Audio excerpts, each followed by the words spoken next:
Шүдлөөрөөгөө барьцсан. Бархуугийн дорж ирээл байж. Цадах яхт байдгаар байж л байна.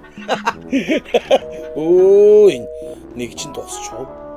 Чич нэгжгүй сууж явдээ. Мен дусчгүй нэгжчгүй юу л хийж явна да аглуу минь аа. За миний утсаар ярих уу? Нэгжний зээлд хамраг тавиалгүй. Найз нь нэгж хэрэглэх байсан шүү дээ. Би чи дараа төлбөрт барьдаг болчихсон аглуу минь.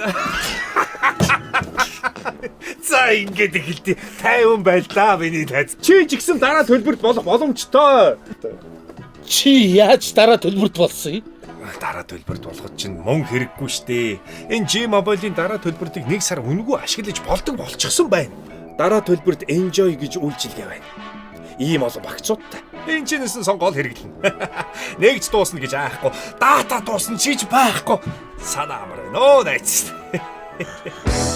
G-Mobile-ийн дараа төлбөрт үйлчлэгээ үнэгүй боллоо. Урдчилсан төлбөрт үйлчлэгээний хэрэглэж та дараа төлбөрт Enjoy үйлчлэгэнд одоо байгаа дугаартаараа шилжээд 10, 15, 20, 30 мянган төгрөгийн багцуудаас сонголтоо хийн эхний 1 сарын турш үнэгүй ашиглах боломжтой боллоо. Мөн G-Mobile-ийн дугааргүй шинэ хэрэглэгч та дараа төлбөрт Enjoy үйлчлэгэнд нэгдэн 1 сар сүүн хураамжгүйгээр үнэгүй ашиглаарай. Амтлаад үз. Enjoy. G-Mobile.